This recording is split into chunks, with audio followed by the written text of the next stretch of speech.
Happy hump day. Happy hump day, Tracy. Have you been? How is everything?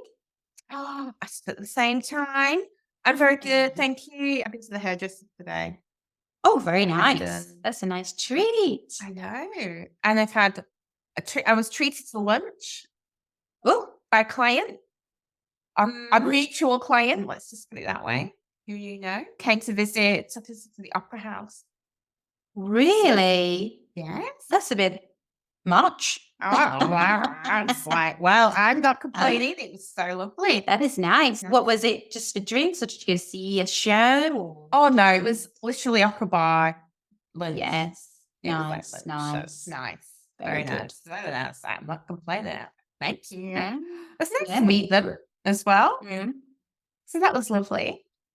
Hairdressers, it was like the long one. I have one a year appointment once a year. I have colour, just like some highlights. Yes. Literally once a year, and then just it grows out. Just it once.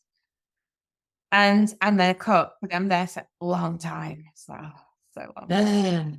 Getting bored now. Like I can work. Every time I get into work, then I have to go to the sink or, all right, we're gonna, it's like I'm just getting stuck in. Oh, so you take your laptop with you? Sometimes. I want to spend most of the time chatting to the hairdresser, who's lovely. We're like, we catch up. I literally go to the hairdresser 4 times a year. That's how often I go. 4 times a year I go to the hairdresser. But this was your big one. But this is the big one. This is the big one. So that was me, pretty much. Very nice. This week we tried a nice fancy restaurant in town, fine dining. Yeah, it was good. Not as good as what we were kind of hoping for based on the reviews and everything, but it was a nice treat. Yes. Nice treat. It's nice to kind of treat yourself. So. And then I'm biased because I would say was spoiled in Sydney with the food in Australia. Yes. Like the food is like up there with the best food I've ever had. Although I went on holiday in Florence, we went to Tuscany, and I call him like an eccentric ex-Michelin chef, but it was years ago. I can't actually remember his name. Didn't know him. Friend took us there, didn't speak any English. Friend took us there, and he just cooked us this like feast. And it was amazing. Cooked us this feast to be sat on the terrace, looking over the Tuscan hills.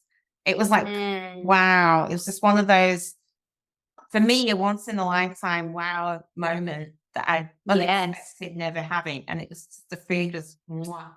Well, Tuscany is renowned for having some very good food, some good chefs, and good experiences. So, it was very good. Polished up with some limoncello. Yeah, actually, I'm not a fan of limoncello, but I did have some about a month ago, and I was like, oh, actually, that was nice. Yeah, so obviously it just depends on the type of the producer. Yeah, exactly. Hey, what the story to pick up for us today, Lu? So today, this first one is an article in CBS News, and it's about Arizona Republicans blocking an attempt to repeal the abortion ban. So this is referring back to that draconian 1864 law that criminalizes abortion. And the Arizona legislature was devolved into shouts of shame, shame, shame on Wednesday as Republican lawmakers quickly shut down discussion on a proposed repeal of the state's newly revised 1864 law that criminalizes abortion throughout pregnancy unless a woman's life is at risk. So basically, the law was revived and holds no exceptions for cases of rape or incest, which is just awful. And individuals, including former Donald President Trump, have urged lawmakers to intervene. Arizona abortion providers vowed to continue services until the force is like everything is fully in place, but this could possibly be within weeks. The Attorney General has stated that he will not prosecute under this new law. So there's kind of a bit of a conflict going on there, between the lawmakers and then the people that are willing to prosecute. So it would leave somebody who, is wanting to make a decision, leave them really confused about where they stand. Yeah, and what they can or can't do. Yeah. So the House Democrats and at least one Republican tried to open discussion on a repeal, which holds no exceptions for rape or incest, as I said. The Republican leaders, who commanded the majority, cut it off twice and quickly adjourned the meeting. Outraged Democrats erupted in finger-waving chants of shame, shame. It says, we are navigating an extremely complex, emotional and important area of law and policy. In my opinion, removing healthy babies from healthy mothers is not health care nor reproductive care. Pregnancy is not an illness. It should be celebrated. It is an abortion that terminates life. We've got eyes on the world watching Arizona right now, said a Democratic state representative, Stephanie Stahl Hamilton of Tucson. We know that the Supreme Court decision yesterday is extreme, and we know what should the 1864 ban on abortion remain a law in Arizona, people will die. I guess what she's meaning is people will go to unapproved clinics. Underground. Yeah, underground. Yeah. Yeah. So this is, I actually had a look at some of the other stats about when the Roe versus Wade case was like a big public high. I think it was something like 20 something states or something have kind of gone back to the previous archaic laws making abortion illegal. But yeah, it's just a real shame that this issue is trying to be, because until the conversation happens, until there's real discussion and proper legislation on, to move forward with this, then you're just going to keep going backwards. Yeah. Yeah. It's really So sad. so this is an ongoing battle, basically, between abortion rights advocates and anti-abortion groups. And yeah, I guess that they're just referring back to the old 1864 law at this point. And this makes me, honestly, this makes me think of Handmaid's Tale. Where it starts. How that started. Oh, this is where we're headed. She's the woman that wrote the books. I can't remember her name. Margaret Atwood, is it? Yeah, I think it is that. Yeah. Who wrote the book? Yeah. I think she was just predicting the future. I don't think it's fiction at all. Although actually it's not fiction, because apparently she's created a fictional story out of historical events of how women were actually treated in different points in time, which is scary. Apparently that was on the reading list at high schools in Australia. Really? The Handmaid's Tale? Yeah, because me don't read it at school. Really? Yeah. Like that's a long time ago. I didn't realize the book was that old. Yeah. Yeah. I was just like, oh God, I would hate it to read that at school. I would scared the crap out of me. Become nuns. In fact, actually, I couldn't even watch the series Handmaid's Tale. I watched like maybe 10 episodes of season 1, and then I couldn't watch anymore. Oh, really? Yeah, I can't. Just uncomfortable. It just makes me so uncomfortable. I can't bear to do that unnecessarily, to watch people suffer. I just can't do it. Anyway. Yeah. There's a lot of things that I can't watch, things like that. Anything about slavery, anything about abuse. Yeah. There are some things that make you feel really uncomfortable, actually. Actually, we were watching a show called Baby Reindeer. Oh, I've heard about that. Just tell me about that today. My hairdresser. Yes. It really turns everything on its head, because it's like a male that is the subject of the abuse. And I don't want to spoil it. Is it good? That might want to. It is really good, but it really makes you feel uncomfortable. Like Justin and I were talking about it. Like, I mean, sometimes you get things that, things that you watch that you don't, you watch it and you don't even talk, or there's no discussion really. But this one, we were talking about it like a few times, and it's kind of uncomfortable. And it does, because it's like a man that's suffering the abuse and then also the stalking behavior.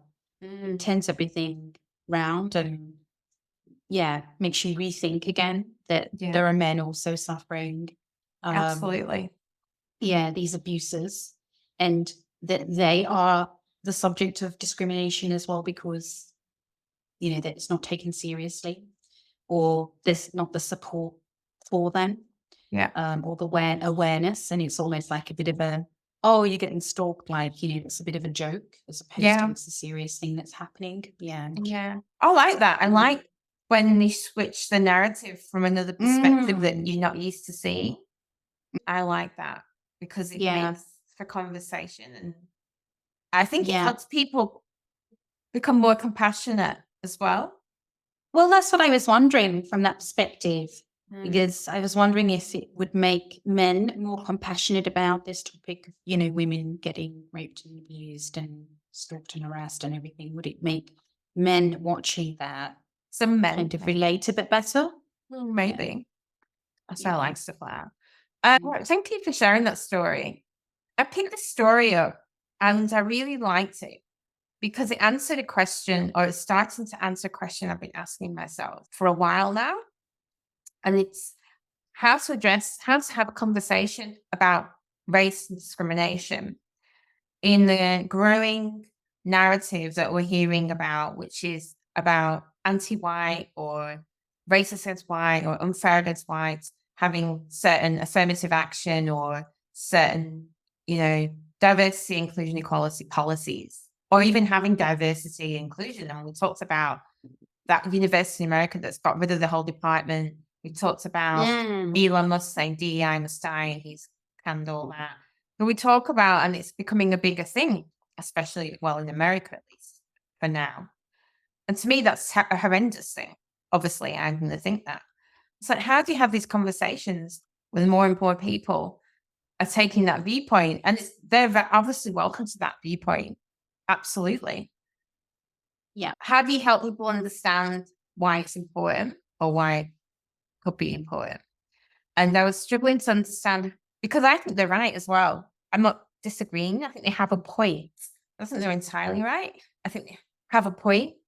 Some of the points are valid, right? So it's like, I know that some of the points are valid, but I also know that there's a bigger picture. And so how do I communicate that without becoming defensive or, just want as a conversation? And I read this article about this is exactly it. This is what it's like. People are missing the point. And so this is from the Sydney Morning Herald, which is considered a reputable. It's like the New York Times of Sydney. Would you describe it that way? Yeah.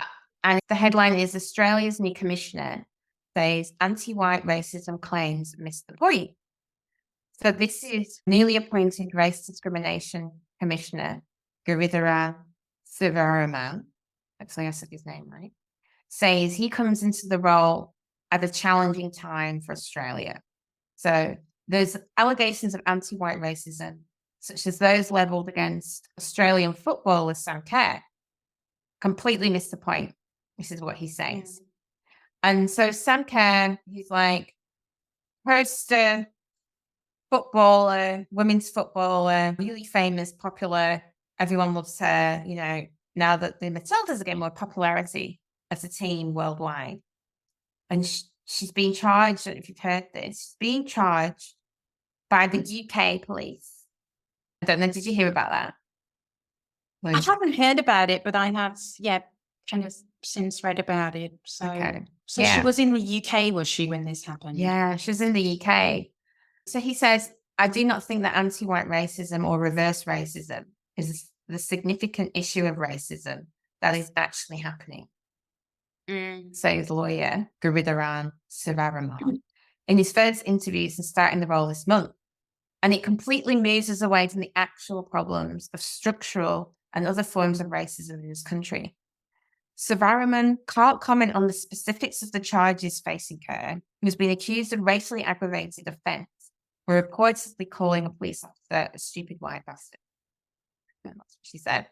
But you can say this, racism is about power, and in Australia, power is held by white people.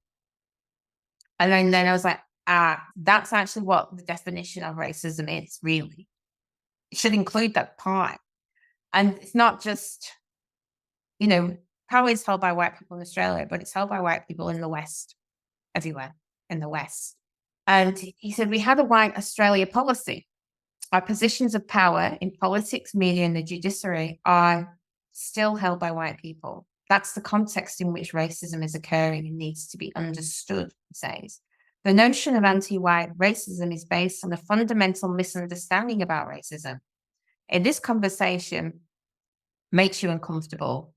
Sivaraman is not surprised.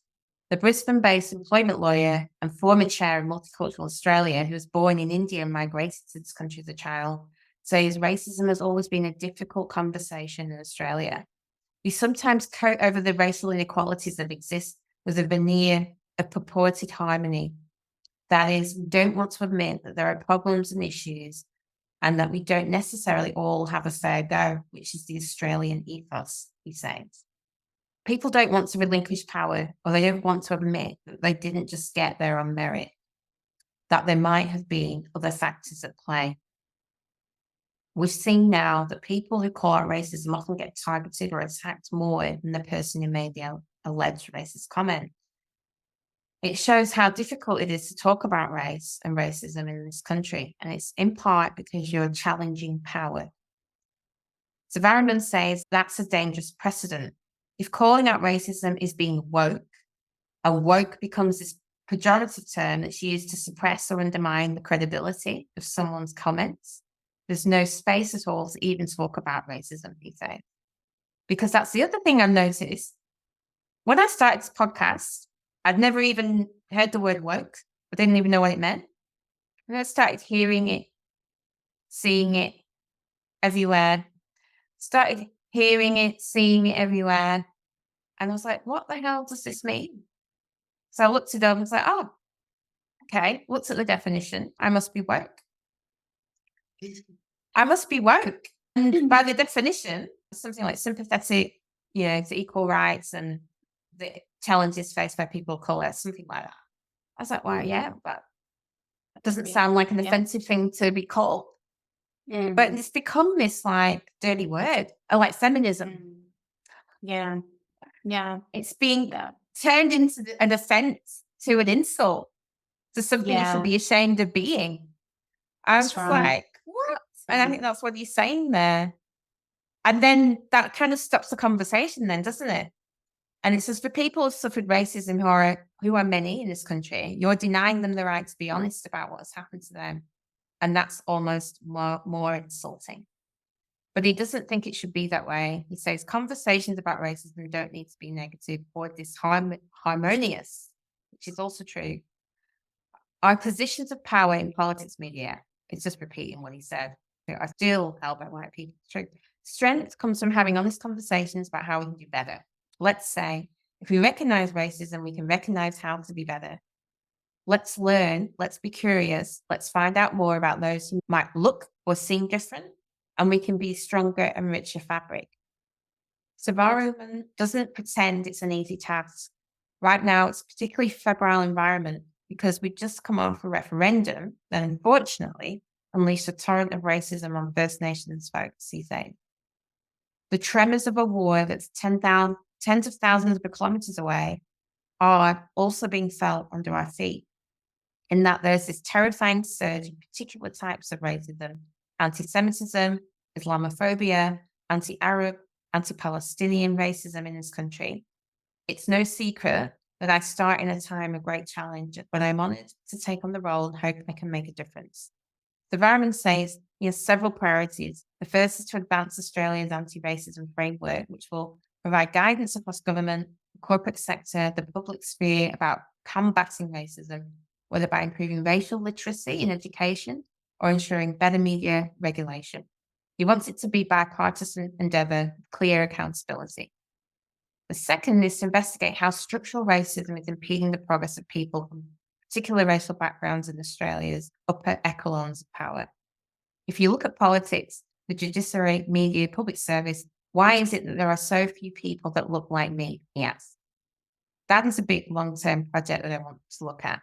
There are clearly systems in place that enable the progress of people of Anglo background or white background, but not people of colour, people of Asian, African, Aboriginal and Torres Strait Islander background.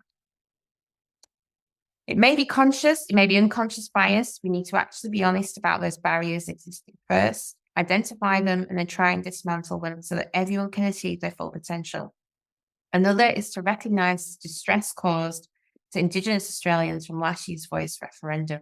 We need healing and recognition of that, he says. And then it just says that there's a need to improve racial literacy. And then he talks about how it's hard to comprehend structural racism. It's easy for people to comprehend somebody calling another person a racist name, but it's not easy for somebody to comprehend structural racism. So that's where he's talking about literacy. That's what he means. And, how there are forces that lead people from some racial backgrounds of worse health outcomes than others, or be overrepresented in the criminal justice system.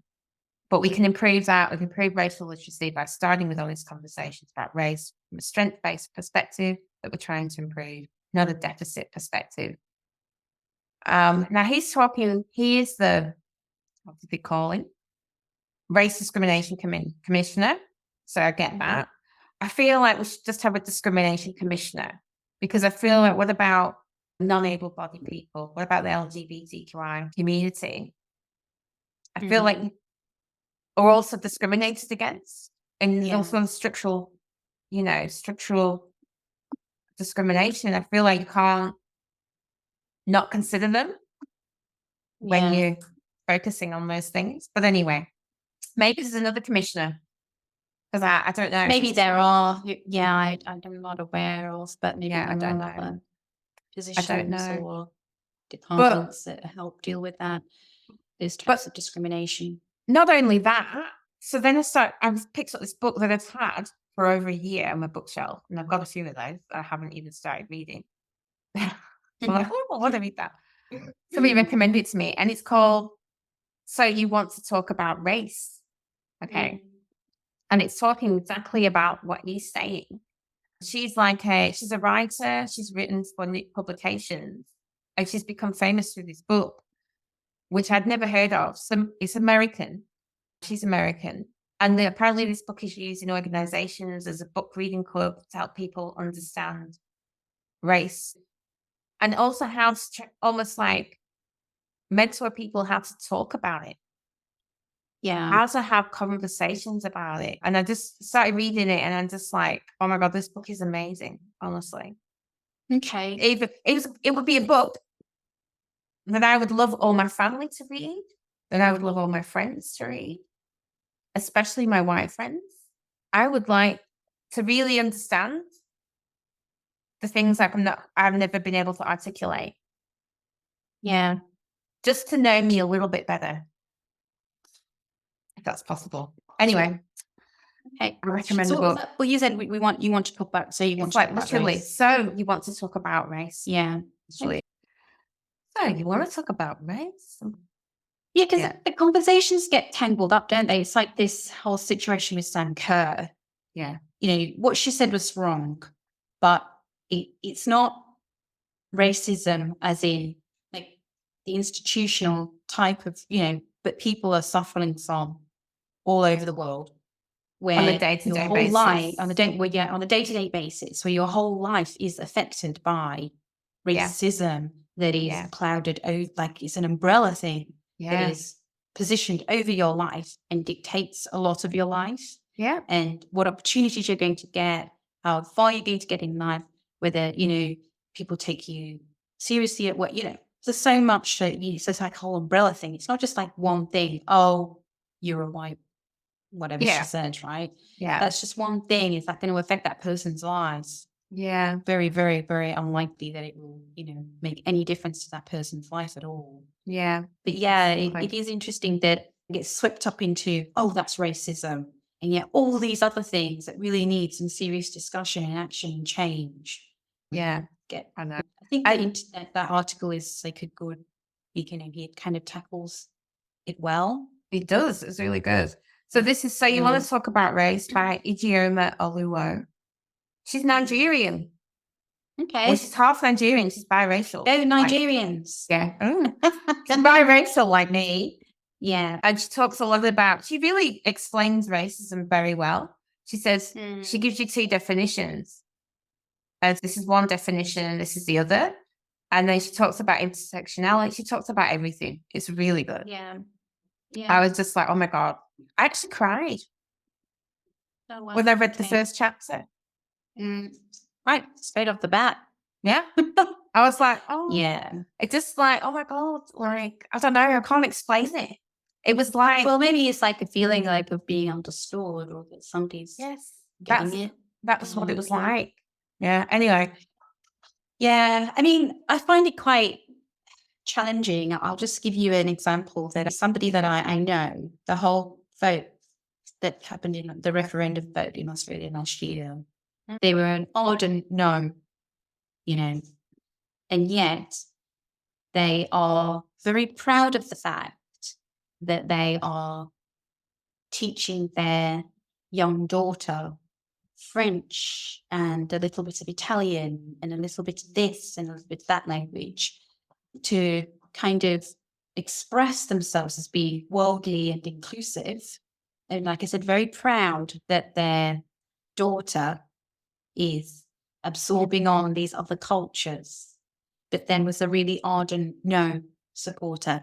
And all I can think of is that you're proud to want to include other white cultures, but not proud of your own country and the multiracial diversity within your own country. You could explore that, for example, is, you know, what I'm thinking in my head.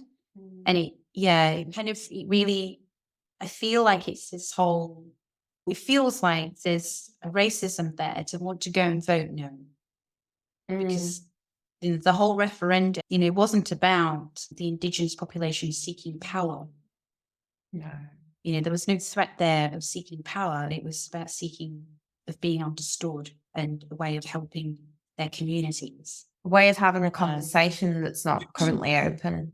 Yeah, exactly. So I do feel that there is like an undercurrent of racism, even amongst people who would want to think of themselves as being inclusive, but they're inclusive to white, into, you know.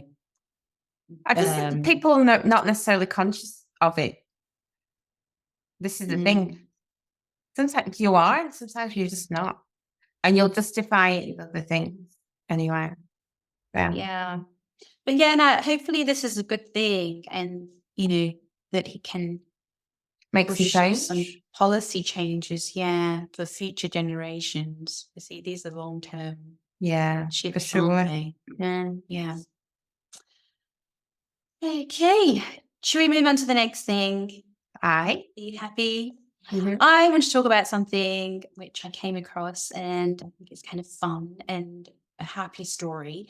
And it's about Beyoncé with her Cowboy Carter album reaching the top of the Billboard Country Albums chart. So the country albums chart is like the kind of recognition of country albums in the US.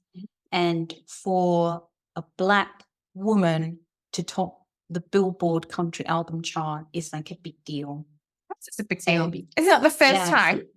It's the first time, and I think Beyonce's had a lot of firsts, and she's obviously won a lot of awards, had a lot of albums that have reached the number one spot, and she's obviously got a lot of musical accolades. But this is a big deal because I guess country music is more synonymous with typically white men. I mean, there've obviously been a lot of women as well, but typically white men. So Beyoncé, the singer's released the 27-track, can you imagine, 27-track country album last month. So within a month, she has topped this Billboard country album chart. And fans clearly can't get enough of it. Since it's released, Cowboy Carter, which is the name of that album, has been breaking streaming records. So Spotify announced on social media last week that on the day the album dropped, March 29th, it in a single day in 2024 so far, the album has earned the title of the most first-day streams of a country album by a female artist on Amazon Music. Ahead of the album's release, Beyoncé dropped 2 singles on Super Bowl Sunday, Texas Hold'em and 16 Carriages. The former debuted number 1 on the Billboard country charts, making Beyoncé the first Black woman to top that chart. According to an analytics company called Luminate, Cowboy Carter totaled 407,000 equivalent album units in combination of pure album sales and on-demand streams earned in the US in the first week. As a Black woman reclaiming country music, Beyoncé stands in a position to stereotypical associations of the genre with white artists. The conversation surrounding Beyoncé's country music explorations began when she arrived at the 2024 Grammy Awards in full cowboy regalia. How is it? Regalia. Making a statement without saying a word. Beyoncé, who is the album's executive producer, said in a statement, "It is the best music I've ever made." So she's obviously really proud of that. And the interesting about this is that we have, like I said, the stereotypical association of country music being a white artist genre. But when I actually looked into this more, I found some there's a lot of historians that have explored this topic more. And historians today estimate that about 1 in 4 cowboys were actually African American. So this is going back to the days of slavery. So African Americans were used to help with cow herding and with other duties, I guess, to do with cattle. And the term, which is really surprising, the term cowboy was actually given to Black African American, typically men, who were working with cattle. So that was their term, the term that was given to them was actually cowboy, because white cattlemen were actually known as cow hands. So cowboy was a more demeaning word. I guess so. Yes, they were the cow hand, you're the cowboy, you're supporting, doing what I tell you to do. You're inferior. Well, you're... Yes, yeah, which is really interesting. So this is what historians are now kind of, well, I don't know about now, but certainly historians are exploring this topic more. And then a lot of the cowboys were there to help provide entertainment and music. So actually, I guess Western cowboy music, or country and Western type music, actually goes way back into history in terms of Black history. And they're kind of reckoning that the reason that we now have the stereotypical white image is because of Hollywood, and that Hollywood reinforced this idea of a white cowboy and created those prejudices. Because if you think back in, have you ever seen a Black cowboy on a movie or TV? I think maybe that Quentin Tarantino movie. Oh, yeah. Can't remember that was recent. Django. Yeah. But yeah, like historical ones, they basically created this myth that all cowboys were actually white males. And they've kind of forgotten that they're actually cowgirls. They've forgotten that there were black cowboys existed. Yeah, exactly. So, and it goes on to say that many people see the West as the birthplace of America, and they only see it as white, the birthplace of white America. It means basically that all other people are interlopers. They're not part of the core that makes them American. But if we understand that African Americans were cowboys, even Native Americans were cowboys, Mexicans were cowboys, then it really opens up the door for us to think that America is a multi-ethnic, multiracial place, not just in the last decade or century, but from the very beginning.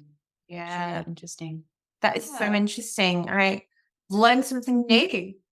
Yeah, and I love originally cowboy Beyoncé and American, basically. Well, yes, exactly. Yeah. So, and I love that it's a Black woman that is opening up this conversation, that she's explored another genre of music, kind of taken that on as a mission and gone there and done so well. So big shout out to Beyoncé. Well, yeah, go girl, go girl, exactly. Go girl. Yeah, so really nice story, I think.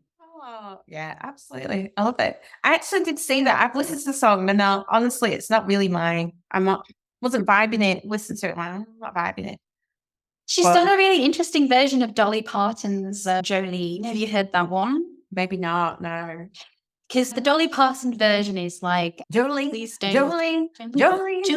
Yeah, that's the one. And she's like, please don't steal my man, or something like that. I can't remember the actual name. I can't remember that. When I listen to Beyonce, it's a lot more like, you better back off, kind of.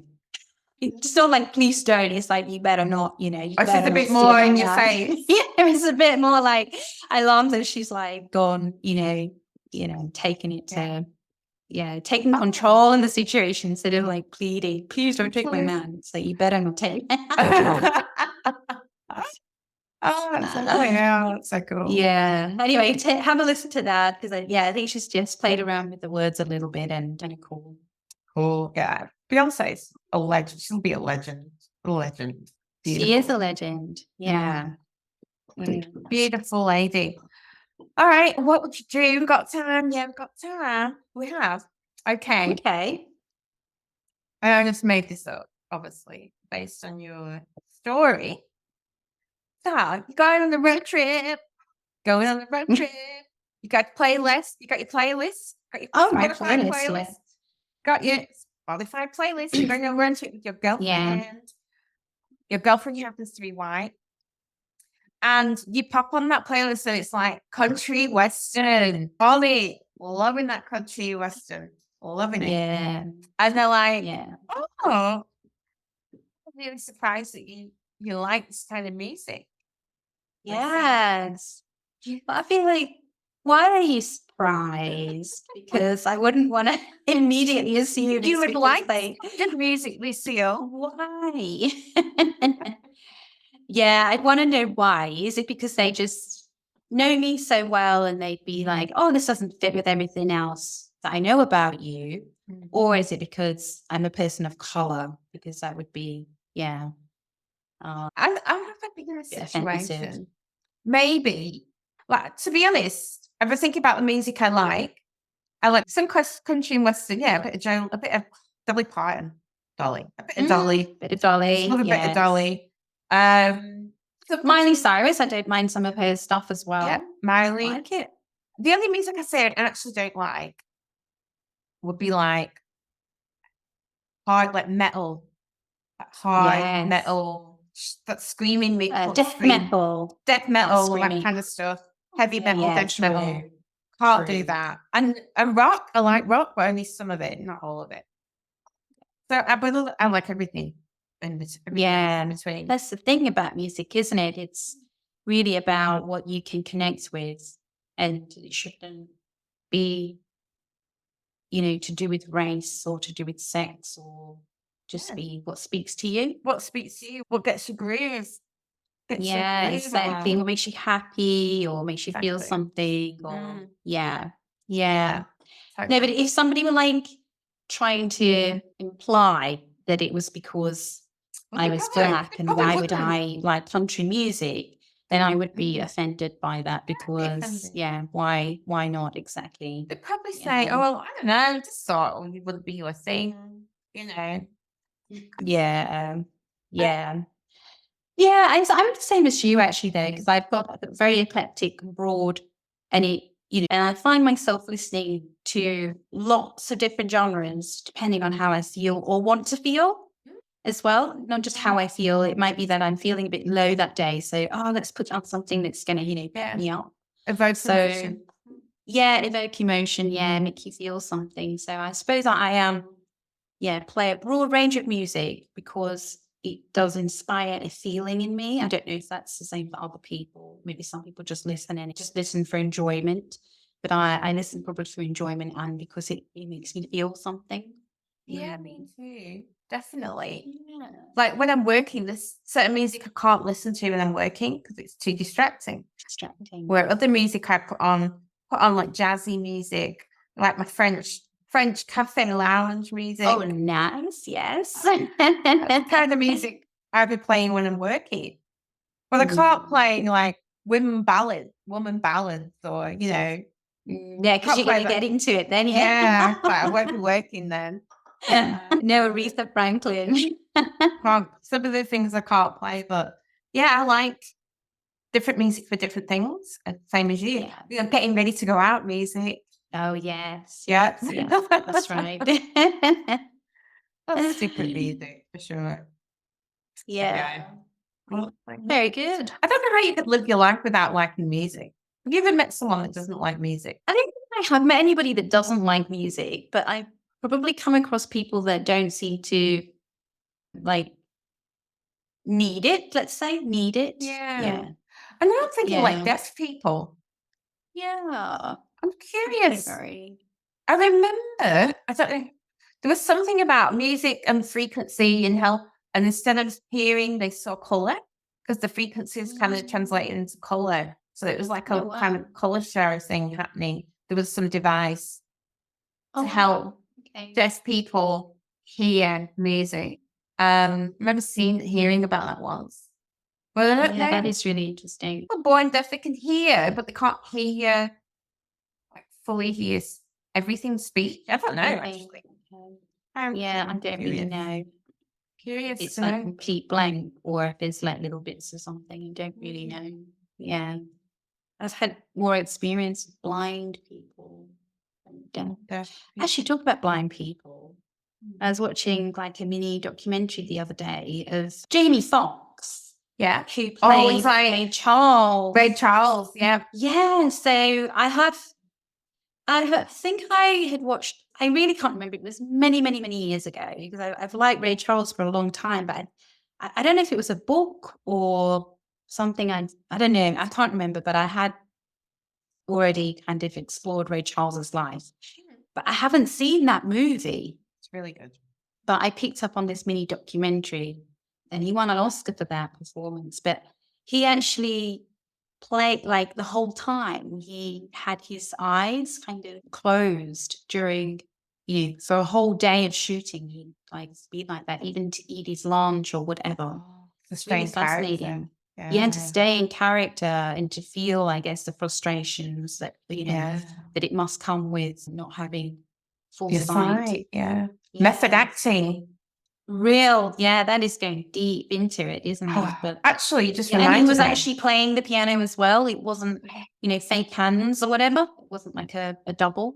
He actually was playing, and wow, deserved an Oscar. And you reminded me of Al Pacino. There was a documentary on him and Martin Scorsese, his friend, the director. So apparently they've been collaborating since forever, 50 years or something. Yeah. And so this whole documentary was about that relationship and about them. Robert De Niro, I've always thought he's great actor. He's been around forever. He's one of the greats. But my respect for him grew 100-fold. My awe of him grew 100-fold watching this documentary about all the movies he's done and how he prepares for the movies.